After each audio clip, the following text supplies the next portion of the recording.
को हम जानते हैं। इसलिए अभी नौ दुर्गा शुरू होने वाली होंगी 10-5 दिन बाद। 9 दिन व्रत रखा जाएगा, कुछ घरों में पानी पे रखा जाएगा, लौंग पे रखा जाएगा, और अप्रैल के महीने में कन्या भ्रूण हत्या की जाएगी। तो देवी माता से ज्यादा उम्मीद मत करना। जिसके घर में लड़कियों की कन्या भ्रूण हत्या होती है, दूसरे भगवान खुश हो सकते हैं, लेकिन ये 9 देवी कभी आपसे खुश होने वाली नहीं है। क्यों? पहले कानून मंत्री भी रहे, कई बार सांसद सदस्य रहे लोकसभा, राज्यसभा, और पूरे देश में करोड़ों दलित पिछड़े लोगों की आवाज को बुलंद करने वाले हमारे भारत सरकार के केंद्रीय मंत्री माननीय बघेल जी को मैं आमंत्रित करता हूं। किसी ने कहा है, चट्टानों से जो टकराए उसे पहाड़ कहते हैं, और पहाड़ों से जो टकराए उसको बघेल जी कहते हैं। एक बार जोरदार तालियों से स्वागत बघेल जी का। धन्यवाद।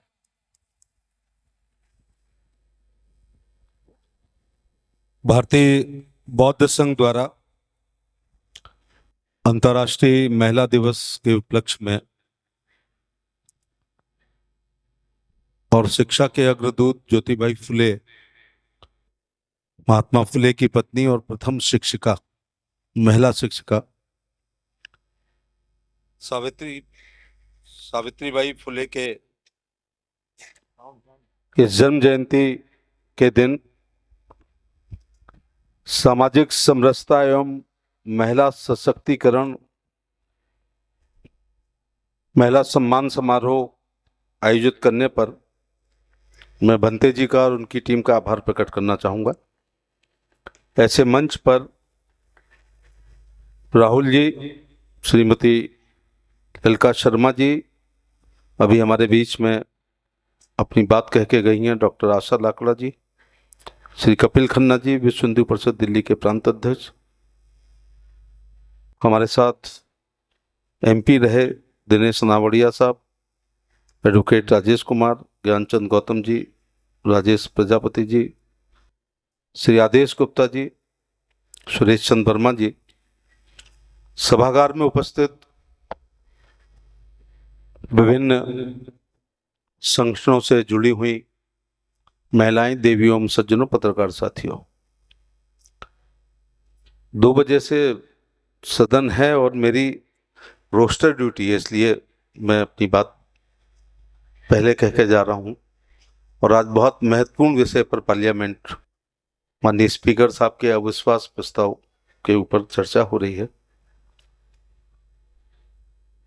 महिला सशक्तिकरण, सामाजिक समरसता, सशक्तिकरण की कुछ वर्ष और आवश्यकता है। सामाजिक समरसता और पारिवारिक समरसता जो महिलाएं बनाती हैं, अगर वो ना होती तो घरों में काफी विवाद हुआ करते। आज भी भाइयों को विवाद को बहन ही सुलझाती हैं, वो सबके लिए पूजनीय होती हैं और समदर्शी होती हैं। इसलिए सामाजिक समरसता में उनका बड़ा योगदान रहता है। कुछ साल बाद जिस तेजी से महिला सशक्तिकरण हो रहा है, इस पर कोई सेमिनार नहीं हुआ करेगी। पिछले 20 वर्षों में, 30 वर्षों में जितना महिला सशक्तिकरण भारत में हुआ है, विश्व के किसी देश में तुलनात्मक रूप से महिला सशक्तिकरण विभिन्न क्षेत्रों में नहीं हुआ। अमेरिका खुद को बहुत एडवांस विकसित राष्ट्र कहता है, ओल्डेस्ट डेमोक्रेसी कहता है, और इंडिया को लार्जेस्ट डेमोक्रेसी कहता है। हम ही ओल्डेस्ट हैं और हम ही लार्जेस्ट हैं। इसका विरोध थोड़ा होना चाहिए विभिन्न मंचों से, जब अमेरिका अपने को ओल्डेस्ट कहता है और हमको केवल लार्जेस्ट कहता है। हम ही ओल्डेस्ट हैं, क्योंकि त्रेता हजारों साल पहले, इससे ज्यादा डेमोक्रेसी क्या होगी? राजतंत्र में लोकतंत्र, भगवान राम की भगवती तुल्य पत्नी सीता जी के प्रतिकूल चारित्रिक टिप्पणी एक व्यक्ति करता है, वो भी समाज के अंतिम छोर वाला, उसकी गर्दन नहीं काटी जाती है, उसको सजा नहीं दी जाती है, उसको फांसी नहीं दी जाती है, बल्कि अपनी पत्नी की, भगवती तुल्य पत्नी सीता जी की अग्नि परीक्षा होती है। इससे ज्यादा लोकतंत्र मजबूत कहाँ मिलेगा। और जो अमेरिका अपने को ओल्डेस्ट डेमोक्रेसी कहते हैं, अभी तक माफ करना एक राष्ट्रपति नहीं बना पाए हैं, महिला राष्ट्रपति। और हम ओल्डेस्ट हैं, इसीलिए हम अपना तीसरा प्रधानमंत्री महिला बना लिए। वैचारिक मतभेद हमारे होना अलग बात है, लेकिन वो हमारी प्रधानमंत्री थी। राष्ट्रपति दो श्रीमती प्रतिभा पाटिल और वर्तमान महामहिम द्रौपदी मुर्मू जी।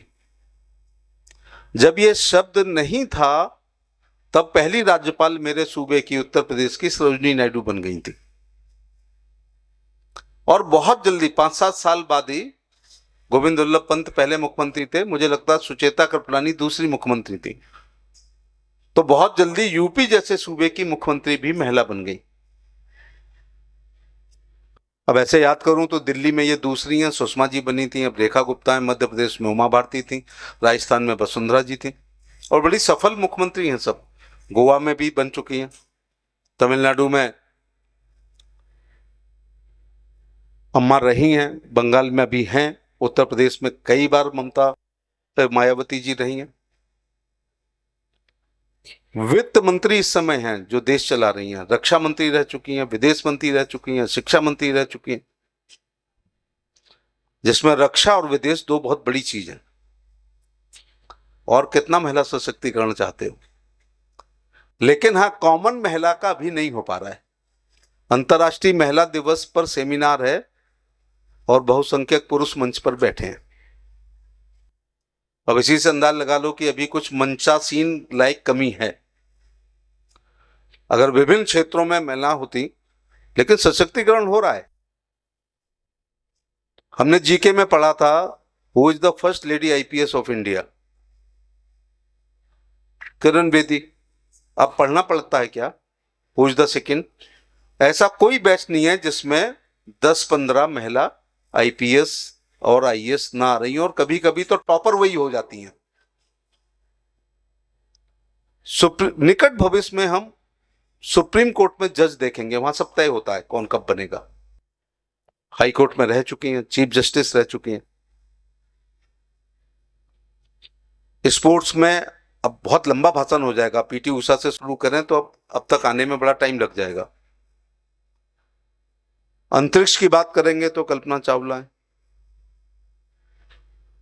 और ये महिला सशक्तिकरण की आवश्यकता क्यों पड़ी, उसके पीछे एक इतिहास है। ये द्वापर त्रेता में आप पीछे नहीं थी, कैकेयी युद्ध में गई होगी तभी तो वरदान मिला था ना। जब वो धुरी निकल गई तो अपनी उंगली डाल दी, तो दशरथ ने कहा मांगो, तब उनने 2 वरदान मांगे, राम को वनवास और भरत को गद्दी। तो युद्ध के मैदान में दिया गया एश्योरेंस था। इसका मतलब रानियां युद्ध में जाती थी तो क्या दर्शन के लिए जाती थी, सहायता भी करती होंगी। गार्गी का देश है ये, विद्योत्तमा का देश है, कालिदास से बहस हुई महिला की, वेदांत की बातें करती थी। फिर आज द्वापर त्रेता में आप इतने आगे थी, आज क्यों महिला सशक्तिकरण की और महिला आरक्षण की बात हो रही है? उसके पीछे एक घटना है। 1192 में यह तराई का युद्ध पृथ्वीराज चौहान मोहम्मद गोरी से नहीं हारते तो आज हम यहां नहीं बैठे होते। एक गुलाम के गुलाम गोरी ने हमको गुलाम कर दिया, उसका असर महिलाओं पे पड़ा, सनातन पे पड़ा।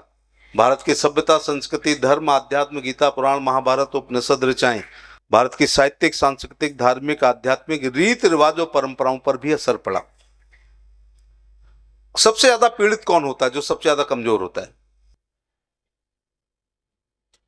गोरी के बाद कुतुबुद्दीन ऐबक, उसके बाद इल्तुतमिश, उसके बाद अपनी लड़की को तो बैठा लिया दिल्ली में, रजिया सुल्तान को, लेकिन हमसे पर्दा प्रथा कराई, जौहर करना पड़ा, सती प्रथा हुई, बाल विवाह हुए।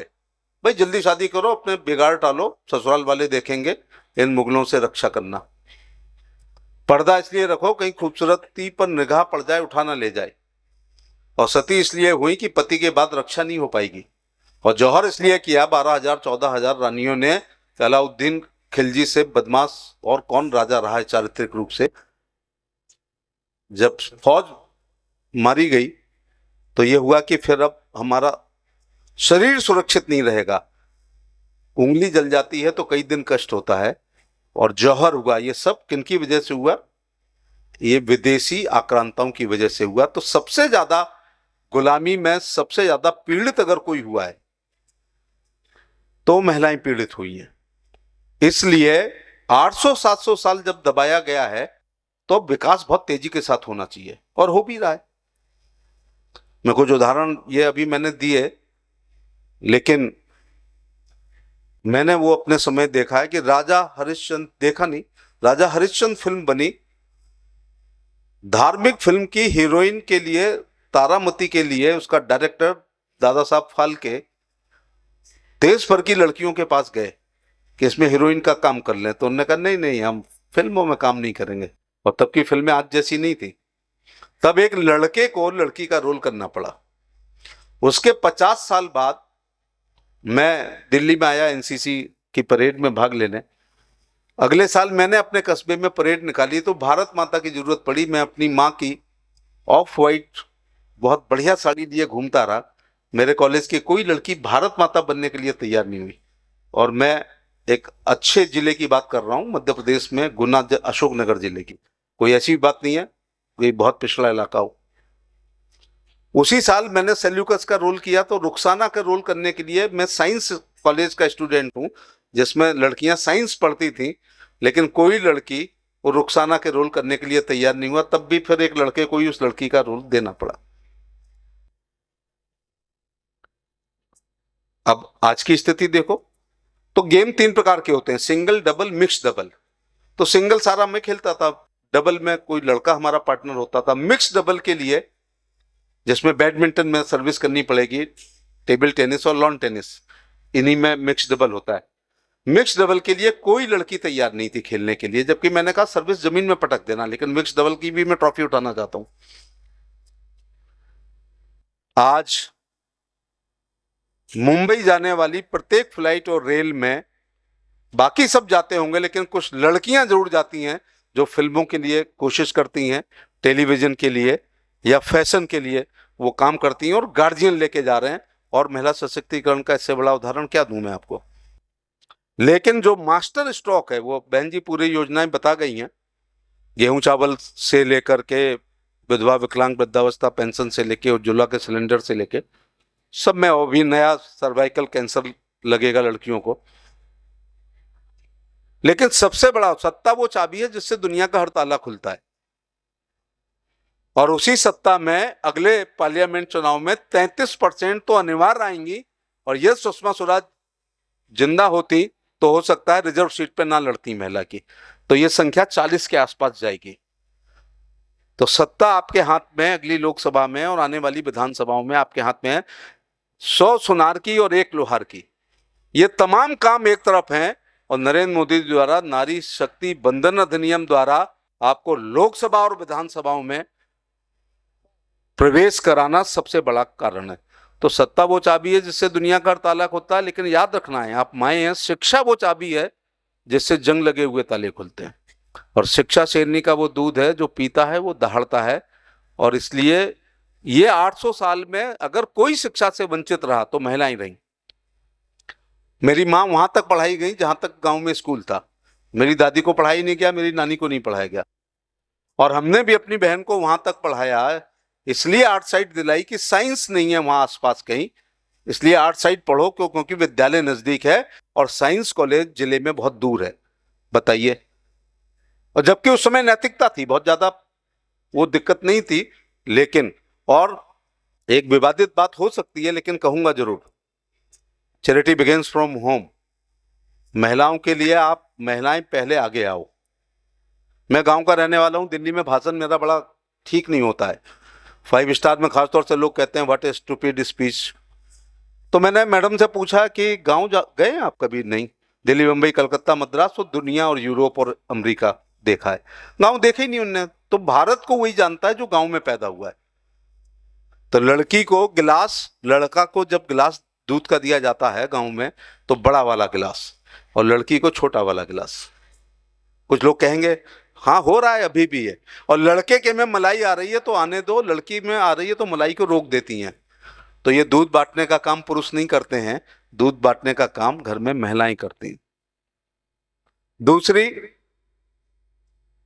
जब बहू विदा होके आती है तो उसके जेवरों को हम लोग नहीं देखते हैं।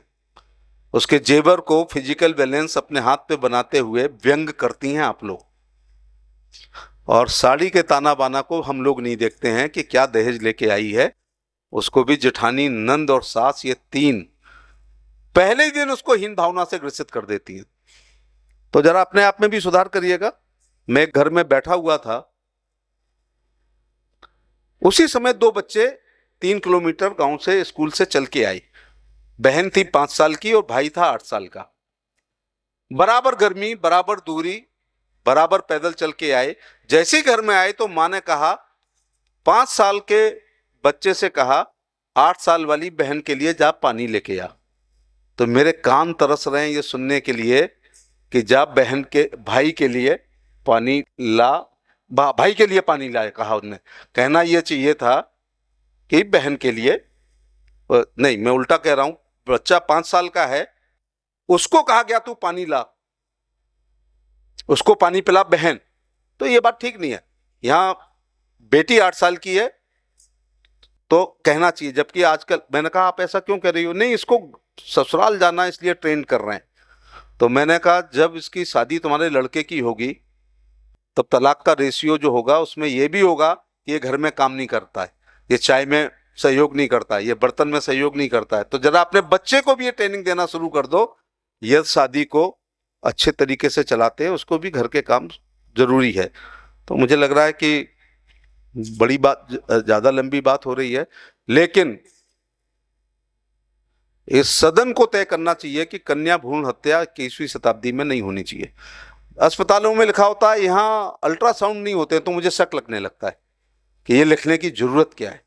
अल्ट्रासाउंड तो होने नहीं चाहिए, यहाँ कन्या भ्रूण हत्या नहीं होती है, ये लिखते हैं तो मुझे शक लगने लगता है। यहां भी मैं आपका एक सपोर्ट चाहूंगा कि मैंने आज तक किसी महिला के हाथ पांव बांध करके जबरदस्ती कार में डाल के कन्या भ्रूण हत्या कराते हुए ले जाते हुए पुरुषों को नहीं देखा है।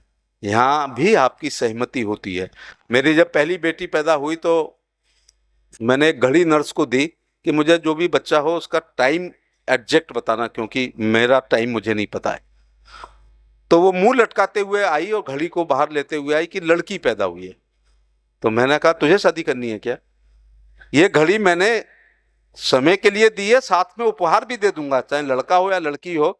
तो उसको पहली बार लड़की पैदा होने पर किसी ने घड़ी दी थी, इसकी उसने उम्मीद नहीं की थी। अगर लड़का पैदा हुआ होता तो वो जरूर कहती कि साहब लड़का पैदा हुआ, अब मैं घड़ी नहीं दे रही हूं। और ये मानसिकता केवल गांव की नहीं है। जिस महिला प्रधानमंत्री, मैं इंदिरा गांधी की बात कर रहा हूं, मैं उनका एक उदाहरण देना चाहूंगा कि 1971 के युद्ध में, ये शायद कहीं लिखा नहीं है, 1971 के युद्ध में जब हम पाकिस्तान से लड़ रहे थे और आत्मसमर्पण, जनरल नियाजी की आत्मसमर्पण की बात हो रही थी, हमारे जनरल अरोड़ा गए थे, तो इंदिरा गांधी ने कहा मानेक शाह साहब से कि यदि सरेंडर कर दें वो तो टेलीग्राम करना, वायरलेस करना, लड़का हुआ लड़का हुआ लड़का हुआ, और यदि सरेंडर ना करें, ऑपरेशन विफल हो जाए तो टेलीग्राम वायरलेस करना, लड़की हुई लड़की हुई लड़की हुई। यहां मैं मतभेद उनसे रखता हूं। उनको कहना चाहिए था यदि हम जीत जाएं और सरेंडर हो जाए तो टेलीग्राम करना, लड़की हुई लड़की हुई लड़की हुई, ये ज्यादा शुभ होता है। तो सोचिएगा, देश की प्रधानमंत्री भी लड़कियों को इंफीरियर मानती थी, तो कन्या भ्रूण हत्या नहीं होना चाहिए। अब बहुत दिल्ली में मैं बैठा हूं और मेरा कॉन्फिडेंस लेवल देखो। प्रथम राष्ट्रपति राजेंद्र प्रसाद जी के लड़के कई थे, ये पूरा सभागार बताए उनके लड़कों का नाम, मंच भी नहीं बता पाएगा। दूसरे राष्ट्रपति राधाकृष्णन साहब हुए, उनके लड़कों का कोई नाम बताए। तीसरे राष्ट्रपति जाकिर हुसैन साहब हुए, उनके लड़कों का नाम बताओ। क्यों नहीं बता पा रहे हैं? इसमें आपकी गलती नहीं है, इसमें हमें हीन भावना में नहीं आना है। उनका काम ऐसा नहीं था कि आप उनको याद रखो। अब मैं बहुत सावधानी से एक सवाल पूछूंगा। अभी तो मैं बीबीगिरी तक जा सकता था, फखरुद्दीन अली अहमद तक जा सकता था, नीलम संजीव रेड्डी तक जा सकता था, लेकिन नहीं पूछ रहा मैं। अब इस देश में एक प्रधानमंत्री जवाहरलाल नेहरू हुए थे, उनकी एक लड़की हुई थी, जरा उसका नाम बताओ। अब सबने इंदिरा गांधी बता दिया। यदि इंदिरा गांधी की मां कमला नेहरू ने यह सोचते हुए कि नेहरू की विरासत आर्थिक और राजनीतिक और सामाजिक को मेरे गर्भ में पलने वाली लड़की नहीं संभाल पाएगी और यदि कन्या भ्रूण हत्या करा दी होती इंदिरा गांधी की, तो देश एक नेता से भी वंचित होता। और हम जैसे गांव में पैदा होकर 7 बार एमपी हो गए हैं, राहुल गांधी की मां दादी यदि इंदिरा गांधी नहीं होती तो मुझे लगता गांव के प्रधान बनने में भी उनको परेशानी होती। तो ये है, हम लोग कौन होते हैं? गर्भ में पलने वाली लड़की का भाग्य तय करने वाले हम लोग कौन होते हैं? हम आर्यभट्ट हैं क्या? क्या हम जानते हैं गर्भ के भविष्य को? हम जानते हैं। इसलिए अभी 9 दुर्गा शुरू होने वाली होंगी 10-5 दिन बाद। 9 दिन व्रत रखा जाएगा, कुछ घरों में पानी पे रखा जाएगा, लौंग पे रखा जाएगा, और अप्रैल के महीने में कन्या भ्रूण हत्या की जाएगी। तो देवी माता से ज्यादा उम्मीद मत करना। जिसके घर में लड़कियों की कन्या भ्रूण हत्या होती है, दूसरे भगवान खुश हो सकते हैं, लेकिन ये 9 देवी कभी आपसे खुश होने वाली नहीं है, क्योंकि आप उनके अंश को मारने का काम कर रहे हैं। और ये हो रहा है, और ये हो नहीं हो रहा है तो अनुपात क्यों खराब हो रहा है? अगर ये नहीं हो रहा है तो अनुपात क्यों खराब हो रहा है? हमारे आदिवासी भाई देवी मानते हुए पैदा करते हैं, और जो राज्य प्रॉस्परस हैं उनका नाम लेना ठीक नहीं है। जो राज्य प्रॉस्परस है, अगर ऐसा नहीं था तो मोदी जी को क्यों कहना पड़ा बेटी बचाओ बेटी पढ़ाओ? ये तभी कहना पड़ा जब औसत कम हुआ। तो मैं कहता हूं बेटी बचाओ बेटी पढ़ाओ और बुढ़ापा बचाओ। यदि किसी की लड़की नहीं है तो मैं रिकमेंड करूंगा, एक कोशिश कर लो, लड़की पैदा कर लो। अगर लड़की है तो मैं एफिडेविट पे लिख के दे रहा हूं, तुम्हारा बुढ़ापा सही रहेगा। चाहे 1 महीने बेड पे पड़े रहोगे, लेकिन बेड सोर नहीं होगा। उसके पीछे क्या कारण है? फिर ऐसे ही हमारा अनुभव में हमने कोई नारी तत्र वर्जते ये सब मैं नहीं भाषण देता हूँ। मैं अपनी लोकसभा के अनुभव आपसे बांटता हूँ। उसी अनुभव में एक दिन एक घर पे बैठा था तो एक फोन आता है, ससुर बीमार हैं, जल्दी आओ। तो उसने कहा, जवाब दिया कि नहीं, मेरे नर्सरी के बच्चे की तिमाही परीक्षा है तो मैं इतवार को आऊंगी। देख लेना, नर्सरी के बच्चा ही कलेक्टर बन जाएगा 2 दिन की पढ़ाई, तो मैं इतवार को आऊंगी। अब एक लड़की को फोन आता है कि पिता बीमार हैं, तो वो पति से कहती है भाई कार लाओ। उसने कहा कार तो वर्कशॉप पे। अरे टैक्सी लाओ। अरे इतवार को चलेंगे ना, तुम इतवार को आना, मैं अभी जा रही हूँ। दोनों में विवाद होता है। अगर डाइवोर्स की बात होती है तो लड़की कहती है ला कोरे कागज दे, कोरे कागज पे दस्तखत कर दूं डिवोर्स के। तो at the cost of divorce लड़की पिता से मिलने जाती है, और बहू तिमाही की परीक्षा की वजह से ससुर से मिलने नहीं जाती है। इसलिए एक चश्मा ऐसा रखना जिसमें बहन और नंद एक सी दिखाई पड़े, भाई और देवर एक सा दिखाई पड़े, सास और माँ एक सी दिखाई पड़े, और ससुर और पिता। और इसमें अगर आ गया तो फिर तिहाड़ में मुलाकात होगी। रोज आते हैं हम लोगों के पास दहेज उत्पीड़न, दहेज हत्या, डोमेस्टिक वायलेंस। जब तुम्हारे चश्मे की निगाह में फर्क हो जाती है तो शादियां टूटने का एक बड़ा कारण बन जाती हैं। तो मैंने कुछ व्यवहारिक बातें आपसे कर रही हूँ। लड़कियों से और कहना चाहूंगा, शादी मजबूत तब रहती है या तो मेरी बहन जैसी मायका हो। इसलिए नहीं कि मैं मिनिस्टर हूं, हम 6 में से 3 दरोगा थे, तो मजबूत है ना मायका। और अब मंत्री है, एक अलग बात है। या अपने पैरों पर खड़ी हो, और अपने पैरों पर खड़ा होने के लिए शिक्षा। जो पैरों पर नहीं खड़ी होती है तो कहते हैं जाएगी कहां। लेकिन महिला सशक्तिकरण गजब का हुआ। जब मैं 28 साल पहले एमपी हुआ था तो जो विवाद होते थे उसमें लड़की कहती थी एमपी साहब पति है, परमेश्वर है, 7 फेरे हैं, 7 जन्म है, इसी के घर रहूंगी। और लड़का कहता था अलग रहेंगे, मैं नहीं रख पाऊंगा। एक आदमी ने कहा कि एमपी हो गए तो साहब फांसी लगवा दो, मैं नहीं रखूंगा। 28 साल बाद अब जब विवाद आते हैं तो लड़का कहता है अलग रह लूंगा, अलग मकान बना लूंगा, माँ बाप को छोड़ दूंगा। लड़की कहती है जी अंकल, अब तो मैं भाई साहब से अंकल हो गया हूँ, मैं नहीं रहना चाहती इसके साथ, मेरा डिवोर्स कराओ। तो ये मुझे लगता है कहीं ना कहीं सशक्तिकरण ज़्यादा हो रहा है। और फैमिली कोर्ट जितने खुल रहे हैं, वो क्या कहें हम उसको, सशक्तिकरण कहें या विचार अभिव्यक्ति की स्वतंत्रता कहें। जब मैं पुलिस में था तो फैमिली कोर्ट नहीं थी, जो जज 323, 24, 25 देखता था वही डोमेस्टिक वायलेंस देखता था। फिर इतने केस डोमेस्टिक वायलेंस 125 सीआरपीसी के आ गए, उसने कहा ये देखूं या ये देखूं, तो अलग से फैमिली कोर्ट हो गए हैं। अब आगरा में 4 फैमिली कोर्ट हैं और चारों में 18,000 मुकदमे हैं। 29-28 से पहले शादी नहीं होती है, तो ये 28 साल की उम्र से और 45 के बाद कोर्ट में नहीं जाते हैं, एक छत के नीचे रहते हैं समाज के लिए। तो 28 साल से 45 साल की उम्र के जोड़े आजकल अदालत में 8,000 मुकदमे 16,000 मुकदमे आगरा में चल रहे हैं। और यहाँ भी जब परिवार फैमिली कोर्ट के बाहर जाता हूँ तो महिला सम्मेलन टाइप का वहाँ लगता है कि जब बहुत बड़ी संख्या होती है। तो मैंने कुछ व्यवहारिक बातें आपसे की हैं।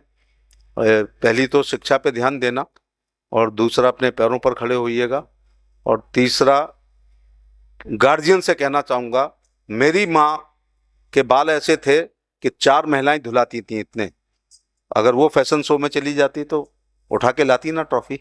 जाने नहीं दिया गया होगा, पढ़ने नहीं दिया गया होगा, नौकरी का अवसर नहीं दिया गया होगा, फिल्मों में नहीं भेजा होगा। अरे हमें नहीं भेजा तो बहन को कहाँ से भेज देते।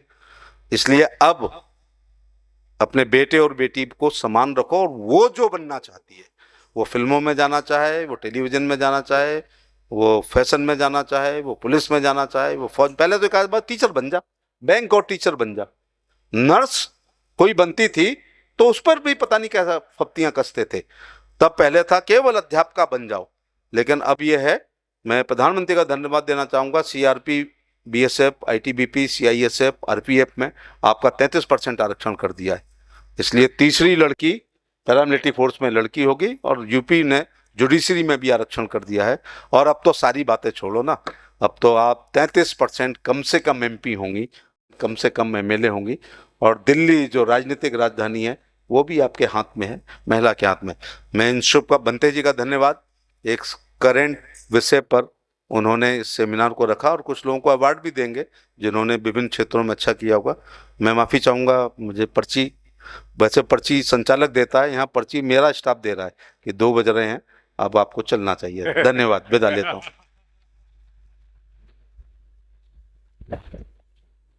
बहुत बहुत धन्यवाद।